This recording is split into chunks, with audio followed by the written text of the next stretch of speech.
That's the only explanation.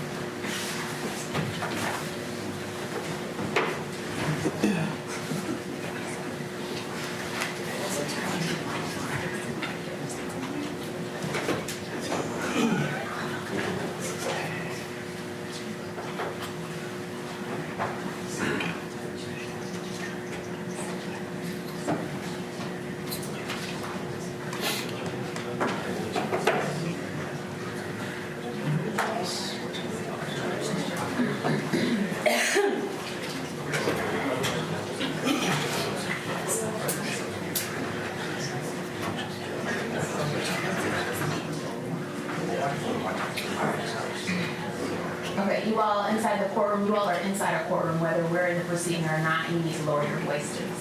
You all understand that? Yes.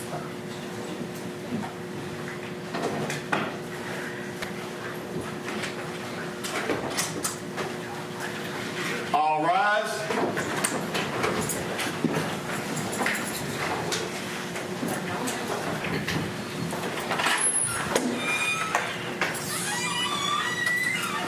You may be seated.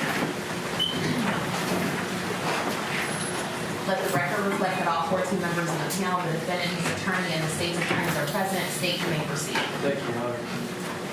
Detective Diaz, we are going to start back up with the October 23rd interview, which is State's Exhibit 67. And for the record, we're going to start at 12:59 and 19 seconds.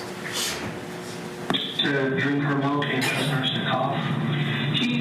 So I force her. She's slowly taking it little by little. I'm like, Sharon, finish your milk right now with all my seriousness in my face. And then she takes a big tug. And at that point is when, she's like, her eyes are going like this, and, I get the feeling that something's wrong with her. So, what we usually do is we just pat her head, to say, change her mind to be this. This is what we've grown up doing. And pat her back. But she keeps on coughing. She keeps on coughing. She's like, I'm finding it hard to breathe. And she's like, my head is going up and down and things like that. And then I start seeing that, vague bluishness in her. So I start to ask her to warm her hands and her feet. But it's getting colder and colder. And then I'm like, I'm saying, sure, nothing's going to happen to you, though. You're fine. Let's go to sleep. Okay, let's sleep. Her body just begins to. What type of milk are you guys giving her? We usually give her the Horizon vitamin D whole milk with breakfast essentials. So that's the full power of vitamin D milk plus a lot more calories in there. Children's doctors told us she needs to be drinking 2 of that. I actually ever choked before on that. You have Shay is 4. Do you ever have any type of training on what to do if somebody was choking? No. Do you think Sadie would know what to do? Oh, I think so. She's a nurse, right? Yeah. It's any reason why you didn't go with Celia to help you here with the situation? See, but by the time I'm working on the little girl, passing her, she's getting more and more colder and stiffer. And then that's when I realized the little girl is about to go away from me. And I'm like, trying to warm her even more. Maybe there's some more chance left. And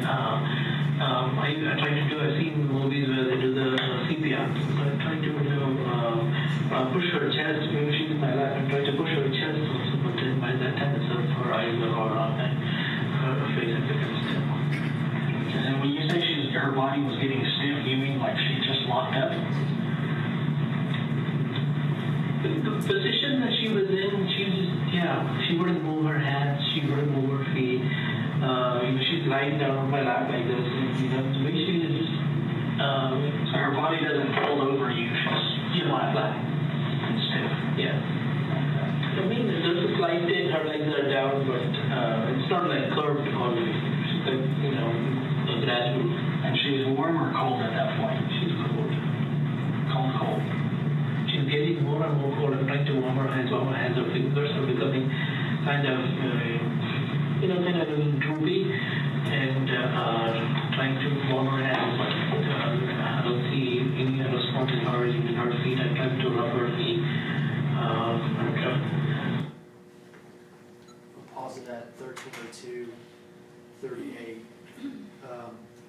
Detective Diaz, I know you're not a doctor. The process of rigor mortis, though, are you at least familiar with that? Yes. Is what the defendant describing, does that defy all logic when it comes to a body developing rigor within like 12 seconds of passing away? Yes. It seemed like he's trying to make this into some sort of dramatic event. Yes. Let me get the next part ready to go here. You told me, And this is going to be from that other angle again.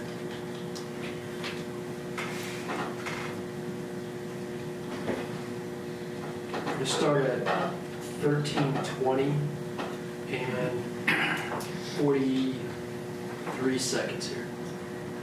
yeah. What's the purpose of putting her in a bag? I wanted to transport her safely to someplace. Yeah, wrap her in a blanket maybe? No, no blanket. No, that would kind of show that you cared and loved her maybe.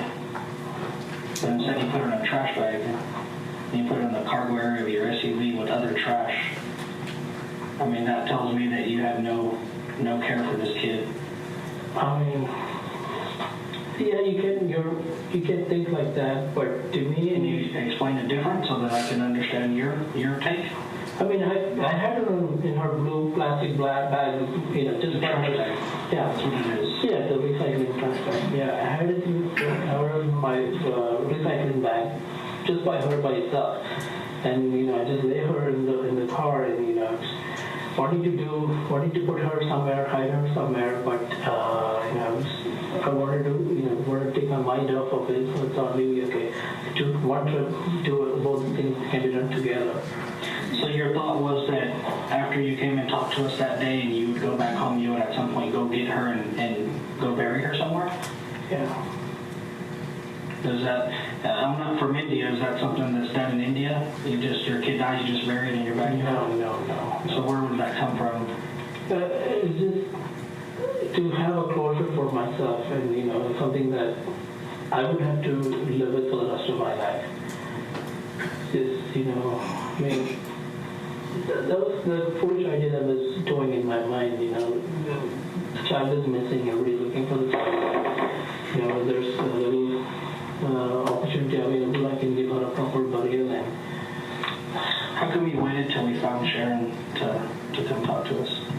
Honestly, I've all these 2 weeks, I kept thinking, this is going way too far. I mean, I wanted to come in clean, and then even at this point too, maybe I could have waited a few more days, but then, I confronted to my lawyer finally, said, it's enough, we've had, way too much going on. It's way too much fuss about this little poor little girl. And I don't want people to think, she was brutally attacked or assaulted or something like that. She had a peaceful, I think almost a peaceful kind of way to have it. Right in my heart. Say that again? I think in my eyes, my little girl had almost a peaceful way to go to heaven. I put her in a trash bag and put her in the cargo area of your SUV with other trash? You guys, let's not get argumentative. Okay. Okay, I'll just, we're hard to understand each other. We do. Okay. We'll stop at 13:23.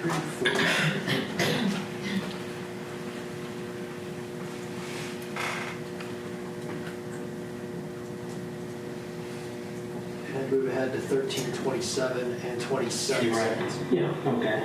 Why'd you turn the location services off on your phone? I did not want Cindy to see when I was, because I was going with a little child. I was driving around to see where I can keep her aside.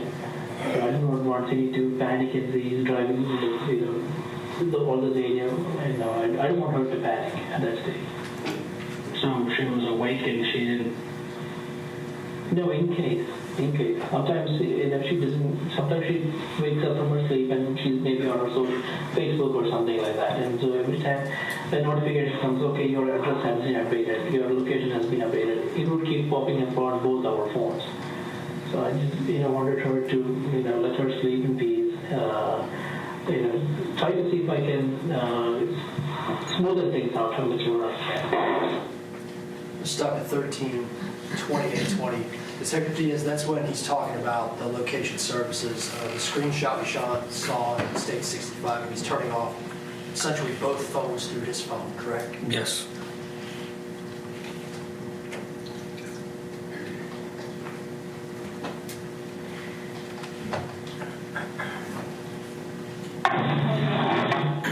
Play one final clip here.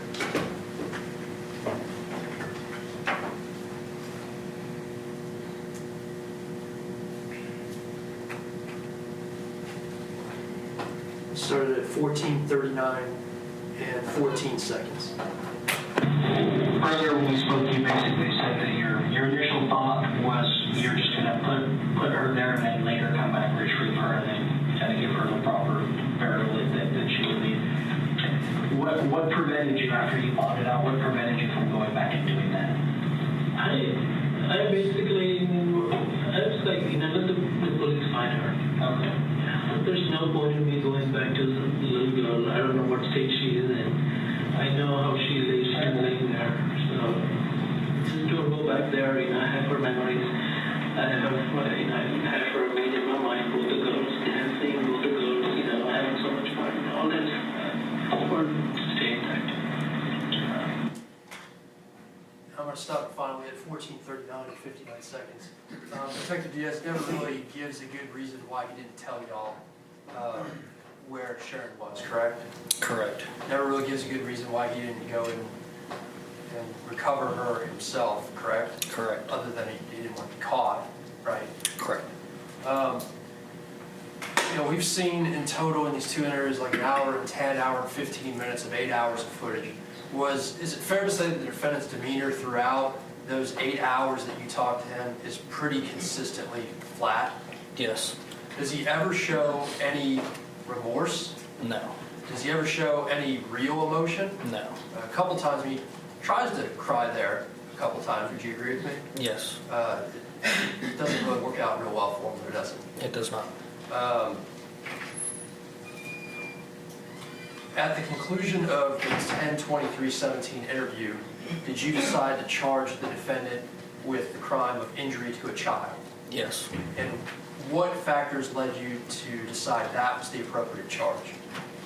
The nature of the circumstances of how she was located, his admissions of taking her and placing her there.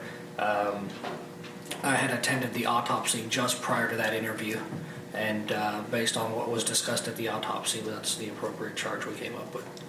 And that is also because the autopsy, although Dr. Ventura will tell the jury it was ruled a homicide, there's no way she can give us a cause of death, correct? Correct. And that's because of the state of decomposition. Correct.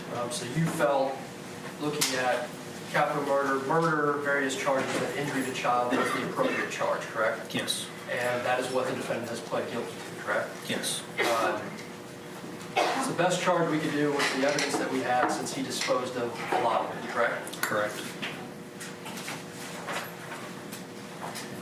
He mentioned the driving route that he took, and State 78, which has been introduced into evidence already, basically we put a PowerPoint together with a couple of different locations of video that you retrieved, correct? Yes. Corroborates some of where he was talking about the locations that he went. Is that correct? Yes. Your Honor, permission to publish State 78, which has been pre-admitted. You may. Thank you, Your Honor.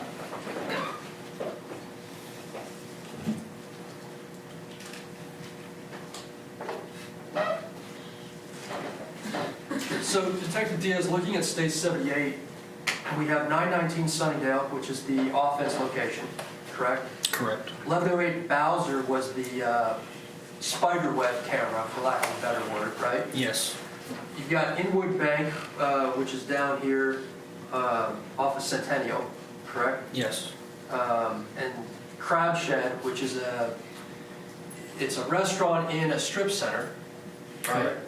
And then you've got 1201 College Park Boulevard. College Park Boulevard is just a little side street, is that correct? Yes. And then you have the location where Sharon's body was found up at the top, marked as victim location. Correct. That area where Sharon's body was dumped by the defendant, Spring Valley, Bowser, 4:30, 4:45 in the morning on Saturday, there's probably not going to be a single car that goes through there. Is that fair to say? Very rarely will a car pass. It's a really, I mean, Spring Valley is a major road, but Bowser is a little two-lane, each way, side street kind of deal, right? Correct. All right, so let's see if this works. I should be able to click on 1108 Bowser, and what that's going to show initially is the garage door of the defendant's house opening and the vehicle leaving at 4:19 a.m., correct? Yes.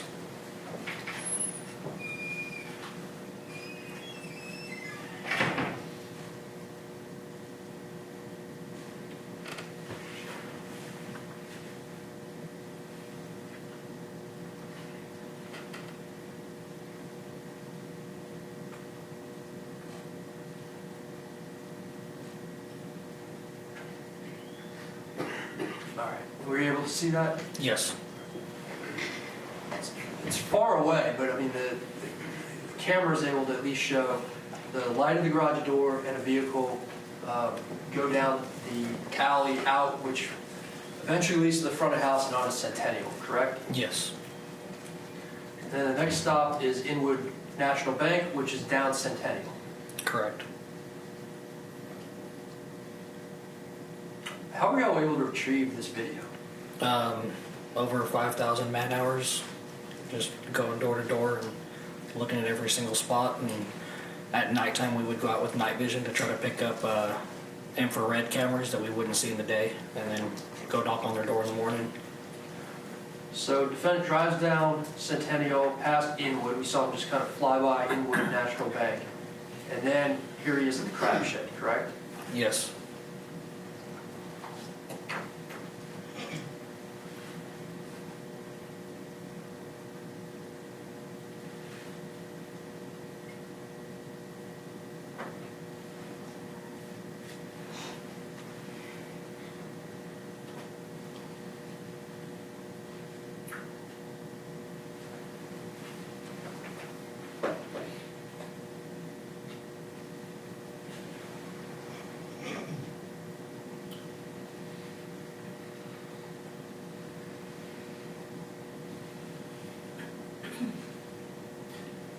And this crab shed plaza, there's a Fiesta in there as well. Correct. And tell the jury, it was on the interview, but tell the jury the significance of that Fiesta.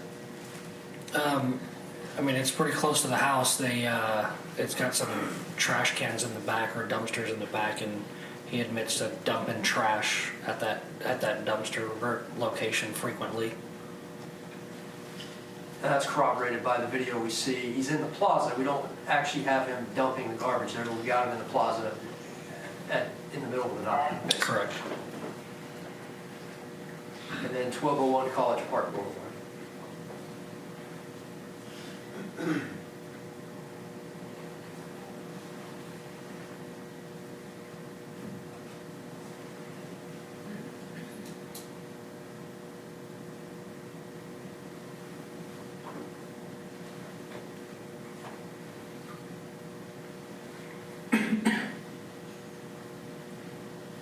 That shows him going up College Park and coming back, correct? Correct. And Detective Olvera with Garland helped us crop this video, get it as high quality as possible, and put some of this together for us, correct? Yes. And then the final shot that we'll see will be the vehicle returning to 919 Sunningdale. It's kind of hard to see, but you see the garage light pop back on, and it's at 4:53 in the morning, correct? Correct.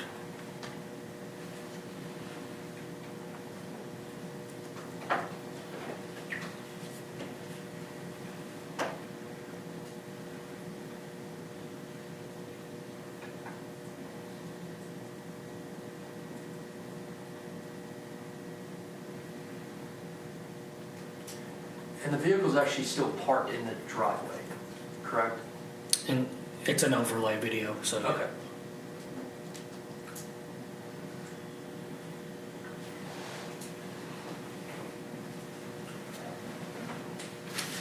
Your Honor, may I approach?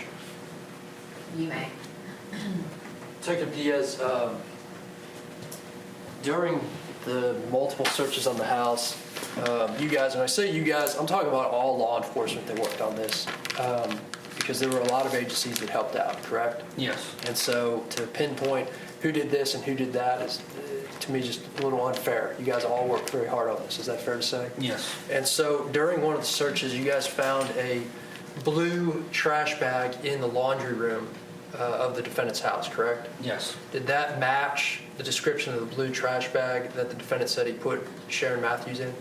Yes. And obviously that trash bag, he says that he threw it away in a storm drain over by the culvert, correct? Yes.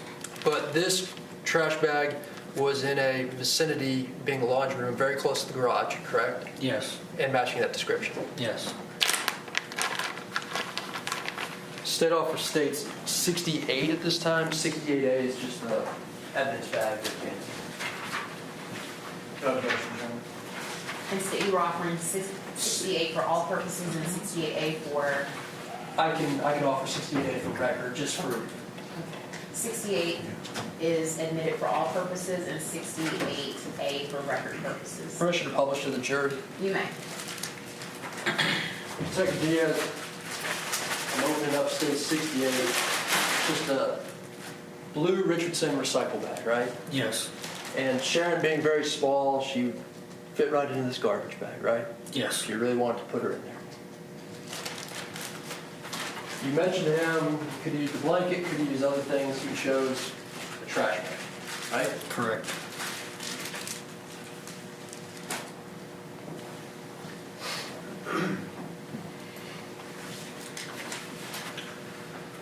Let's talk about some of the work that was done post-arrest on this case. We talked about the cell phones that were analyzed, and we have a lot of stuff into evidence. I want to start with some text messages between the defendant and his wife on February 8, 2017. That was the time that Sharon Mathews had been hospitalized for infections in her shoulders, correct? Yes. And Dr. Daigle was going to testify about those infections, but there was a text conversation that we found of interest. Is that fair to say? Yes. So, Your Honor, at this time, permission to publish State's Exhibit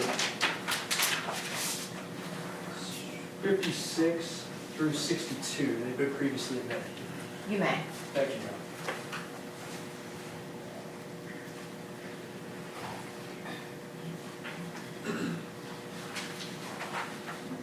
All right, what we've done here, this isn't an actual screenshot of the phone.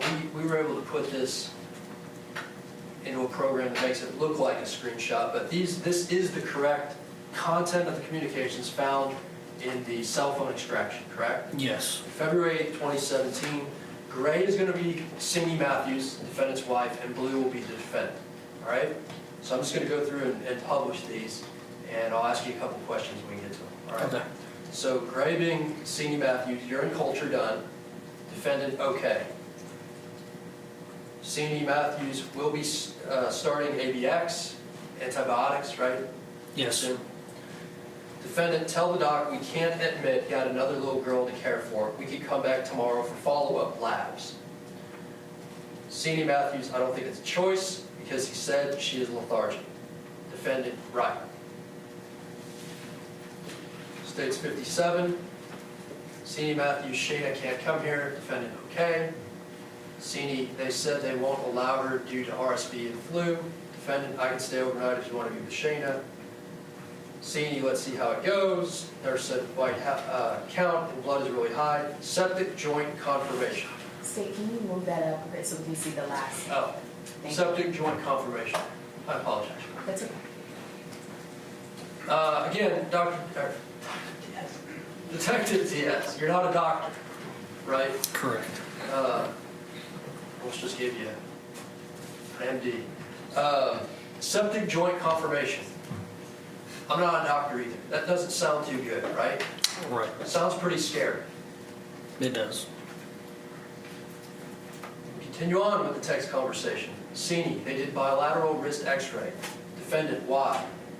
Sini, they felt like doing it. Defendant, watch movies so you're not bored. Anything strike you odd with that? Sini just said septic joint conformation, something very scary. Defendant's response, watch movies so you're not bored. What do you think about that?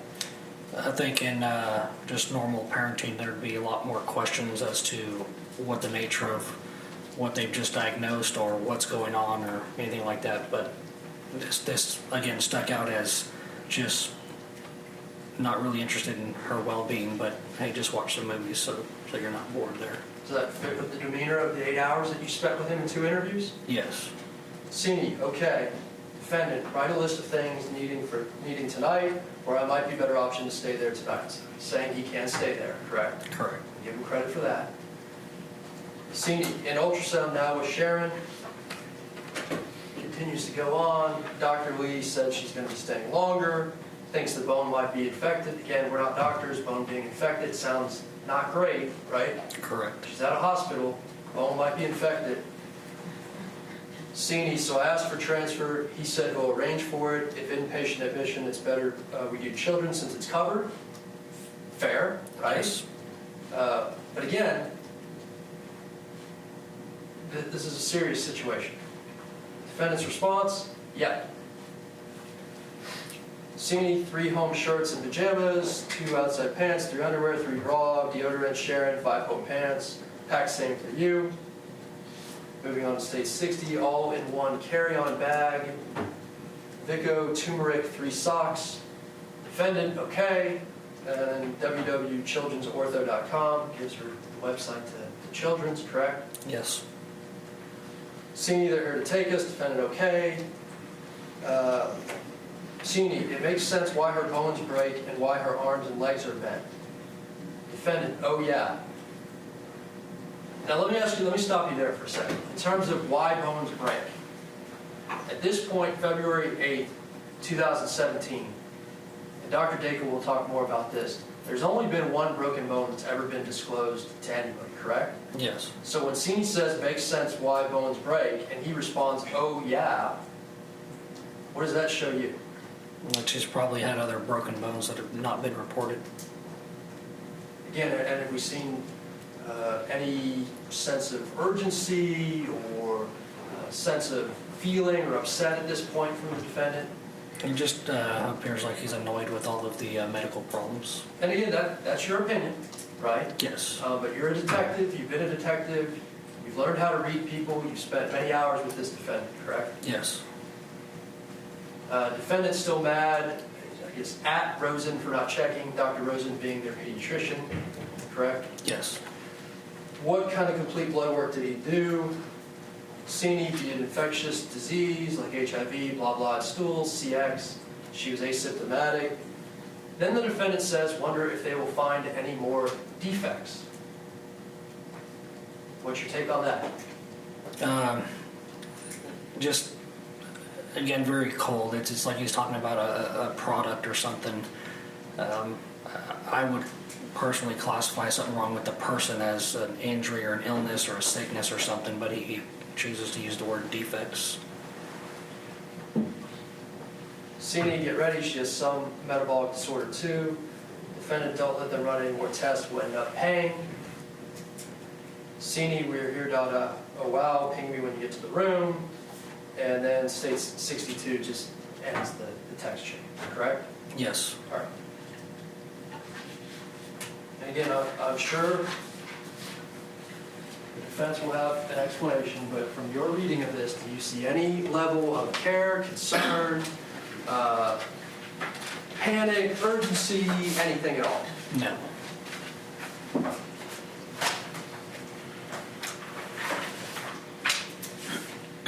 And then looking at State 63, permission to publish State 63, Your Honor? You may. So 63 is basically a timeline of what was in those texts onto a hard copy, just a spreadsheet from the extraction, correct? Yes. So all the stuff on February 8th we already went through, but I want to turn your attention to a text message that we pulled out on instant message, a group message to, I don't even know how many people, I probably should have counted before, a bunch of people, on February 9th at 8:10 p.m. All right, I'm going to zoom in here. All those people that he sent it to on WhatsApp. What's that message say? Please pray for Sharon as she is not well and is admitted at Children's Medical Center. Let me ask you this. On any of the text to Sini, did he ever say we need to pray for Sharon? No. But yet, to his friends there on his WhatsApp message, what's he doing? He's trying to throw out the prayer chain to get people to pray for Sharon. Right. So, if we don't run a cell extraction, the outside world thinks he's asking for prayers. Oh, it's so terrible. But we know what he was communicating with his wife when his daughter was in the hospital with septic joint. Something horrible, right? Correct.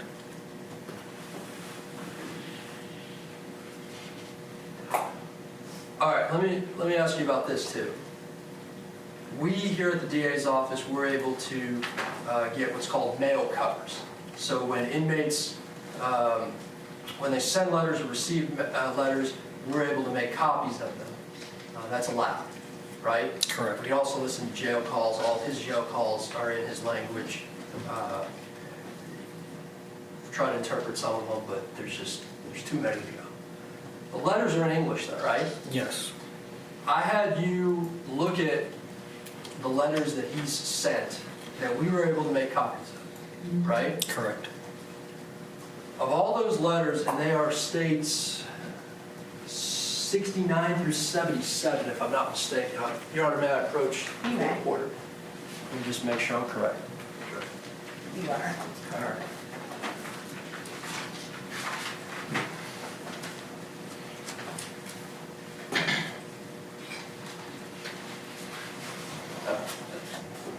Took a look here.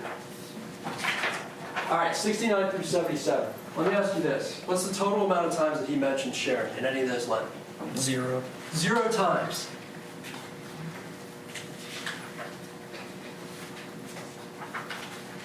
State's Exhibit 72, which was written from Wesley Mathews to Wesley Mathews on 10/9/18. So very close to the 1-year anniversary of the death, right? Correct. And this is the guy who's claiming this was a terrible accident, right? Yes. He screwed up, he panicked, and he put his daughter in a trash bag and dumped her in a coal, right? Your Honor, I'm going to object to argumentative.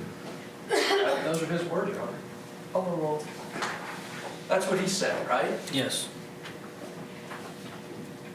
So, first of all, we know on State 72 that he doesn't mention Sharon one time, right?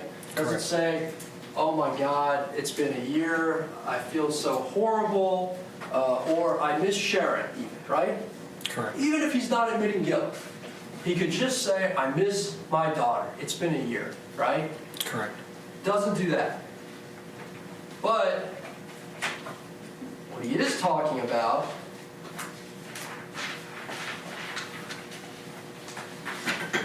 are things like recipes, right? Yes. And he's talking about, in State 72, I'll read directly from it. I did the add-up puzzle, poetry, interesting. I use a brown folded up to cover the mattress and the blanket. I use extra socks and sleeves when it gets cold. I always wear socks and shoes inside the cell. I get wrecked 2 or 3 times a week. He goes on and starts talking about 2 new favorite recipes from me. The lime chili soup packet. Open the seasoning a bit and put a small quantity in 2 cups. 85 ounces. It tasted delicious, just like the pho soup. Okay, next. I bought tortillas from commissary, and on and on and on, right? Correct. Talking about what he trades in there, that he can trade some sort of waffle for 2 envelopes, right? Correct. All kinds of nonsense. Would you agree with me? Yes. And this is essentially on the 1-year anniversary of Sharon's death. Yes.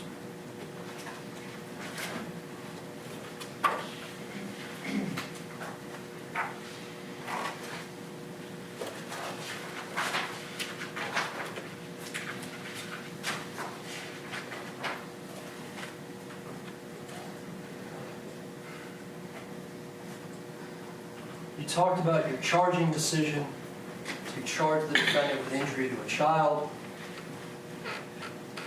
The reality is, we're not ever going to know how Sharon died, correct? Yes, you're right. We talked about the evidence that was destroyed, mainly being Sharon, right? Yes. As well as any clothes that he may have washed, correct? Yes. As well as his multiple delays, correct? Yes. Did you ever find any of his stories to be credible? No.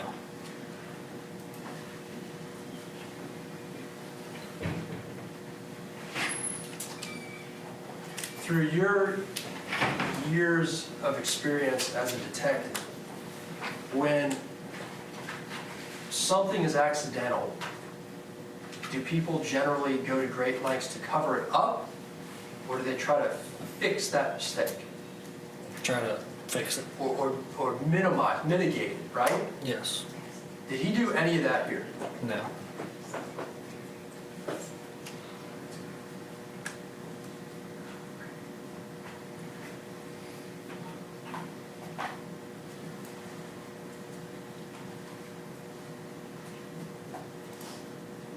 Through the last 20 months, has the defendant shown to you, during your interactions, during your reading of his mail, looking at the cell phone, has he shown any remorse for what he did? No. I'll pass the witness. Defense. Thank you, Your Honor. Can I see the text messages, please? Yeah. Thank you. Detective Diaz, we've met a couple times before, is that correct? Yes. Both professionally and running into each other at various courthouses, is that correct? Correct. I've got some follow-up questions. Detective, it wouldn't be out of sync, if you will, for an attorney to advise his client not to mention anything at all about a case to his client. Isn't that correct? Sure. And what would be rare is for a client to actually follow his attorney's advice and not mention anything.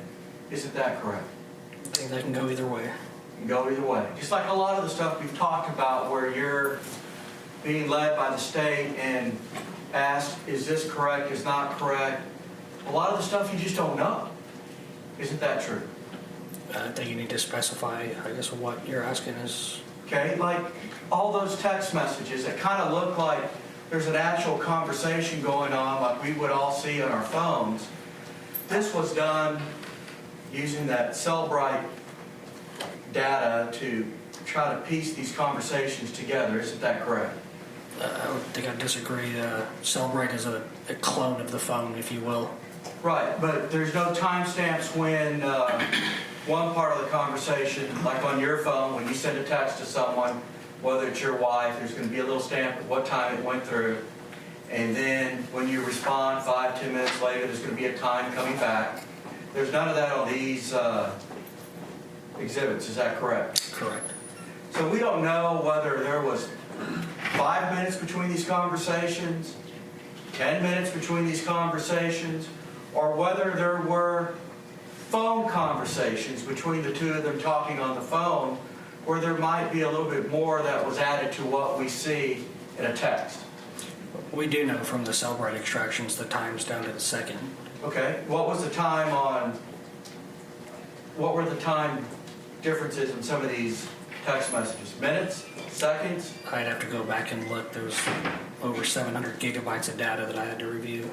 Right, but for the jury today, on these text messages, you don't have that. Well, I'm asking Detective. Can I approach the witness yard? You may. Here's your little cheat sheet, I guess, is what the state's giving I'm you. going to object. That's a cheat sheet. It is a piece of evidence that's been admitted, and it's directly from the Cellbrite report. Well, it's a sheet of paper that's going to help you recall your... It's a piece of evidence that has Okay, been hold on, admitted. let's establish something real quick. So when there is an objection, one attorney will speak, make the objection. The second attorney will respond, and then you all will stop talking, and you won't speak over each other, and then I will make my ruling. Do you all understand that? Yes, sir. Yes, Your Honor. Okay, so State, let's try it again. Make your objection. Object. It's argumentative. It's not a cheat sheet. It is a piece of evidence that has been admitted and stipulated to by both parties. Counsel, your response. That is true, but it's a piece of information, it's an exhibit that's going to help you refresh your memory like one would have with a sheet of paper where you wrote down notes. Isn't that correct? Don't answer it yet, detective. Now I'm going to give my ruling. Sustained. May I rephrase the question, Your Honor? You may. What I've handed you is State's Exhibit, what again? 63. And would you agree with me, State's Exhibit number 63 is a collection of information and data that will help you or the jury look and see the breakdown of the time differences between various text messages. It will. Does that document also contain phone conversations between Cindy Mathews and Wesley Mathews? Without going through it, I'd have to look and see if there's. Please go through it.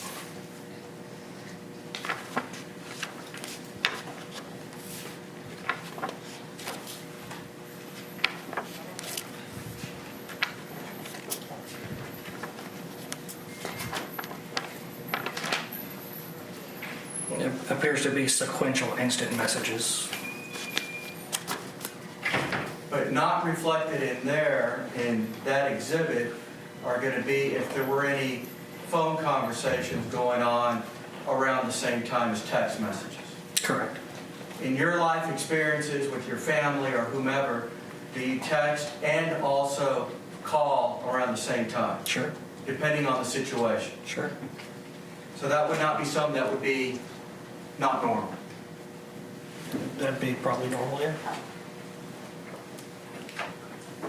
Now, when the state asked you if any of these statements that my client had given you were believable, you said none of them were. None of his stories were accurate. Correct. However, when he told you about how he placed Sharon in the culvert, that was accurate. That was. But you didn't say that when the state asked you that question, did you? It wasn't a specific, so no. But that's an accurate thing that my client told you. Sure. Also, his driving pattern that evening where he went driving around because y'all were looking at something when we were in that interview and checking and corroborating what he was saying. So that was also true. I think he left off certain parts because we, based on video, had him on College Park, but he didn't remember that part. 90% accurate about the driving. Sure. So there were some truths in what he told you. Sure. However, some of the things that you might disagree with, or maybe doesn't make sense to you, there's no real independent corroboration to support your side, your theory. Isn't that also true? I think you need to get more specific on is what you're asking me. Everything that you have, and I appreciate all the hard work both Richardson did, Federal Bureau of Investigations, and all law enforcement did, based upon a statement that my client made that wasn't accurate, and all the man hours that were, for lack of a better word, could have been used differently, more productively. We appreciate all that time. But there's a lot of work that was done and a lot of work that you feel was wasted. There was work that was wasted because we were looking unknown where we were looking. We didn't know. And my client knew all along where it was. Correct. And it would have been a lot easier and simpler had he told you. Sure. In your life experiences, I'm sure you've come across others that have lied to law enforcement before. This isn't the first person that's ever lied to law enforcement, is it? Right. This isn't the first person who has ever made poor choices, bad choices, horrible choices. Isn't that correct? Correct. This isn't the first person that has ever maybe been stoic or not showing of emotions with law enforcement. Isn't that correct? Correct. And he doesn't owe you any sense of showing remorse, does it? No. That's between him and his relationship with his God, isn't that correct? Yes. And how he might have handled something may not be how you would have handled it had you been in his situation, isn't that correct? I mean, it's up to, it's a subjective question. I mean, sure. Correct. And in your first interview with Mr. Mathews, both you and Detective Farmer had the ability to ask him a lot of questions. Y'all pretty much confronted him on things that you would call baloney on. Is that correct? Correct. In his second interview, you also had that same opportunity to ask him questions, and there were times where you were questioning and calling baloney on a couple of things here and there. Isn't that also correct? Correct. But at the end of the day, he told you to be the truth on that second interview. Isn't that correct? I believe he told me his truth of what he believes. Right. And he also told you that his first statement that he gave you was a statement that wasn't truthful. Isn't that correct? Correct. And you believe that statement when he said that the first statement isn't truthful? I believe that the first statement was not true based on what he said and based on what I know about it. Right, and based upon the physical evidence that you've gathered to corroborate his story. Correct. At the end of the day, Detective,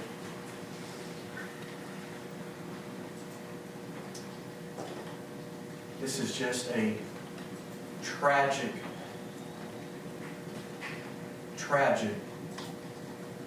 unfolding of events. Isn't that true? Sure. One that we may or may not agree with on how it occurred. Would that be fair? Sure. And one, unfortunately, there's a small child that is no longer with us. Correct? Correct.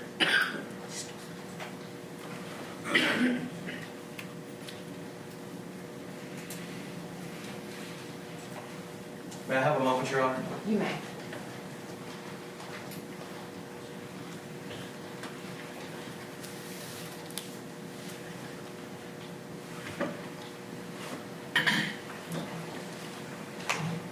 Detective, when Mr. Mathews presented himself to you, or when y'all took him over to your police station, both on the 7th or the 8th of October, and then later in the month, y'all ran a records check on him, isn't that correct? It's part of what y'all do. Correct. And based upon your record check, you found that he had no criminal history, isn't that correct? Correct. I'll pass the witness, Sean. State. Nothing further, Your Honor. May this witness be excused? Any objections to the witness being finally excused? Your Honor, if I may keep him on recall in case we need him in the future, but I doubt it. I just want to have that option. State, you have the witness's cell phone number, correct? Yes, Your Honor. Okay, thank you very much. You may step down. Thank you, Judge. And State, you may call your next witness. They call Dr. Daigle. And while we were waiting on the next witness to come in, members of the jury, do you need a break? No? Okay, I need to see all, okay, there we go.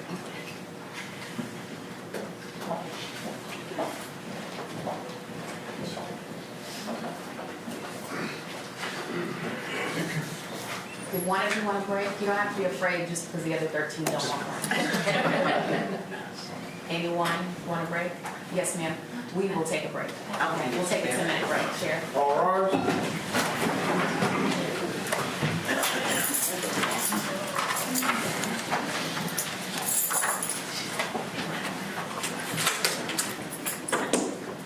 We're still on the record. It's 1:14. We'll resume at 1:04 off the record.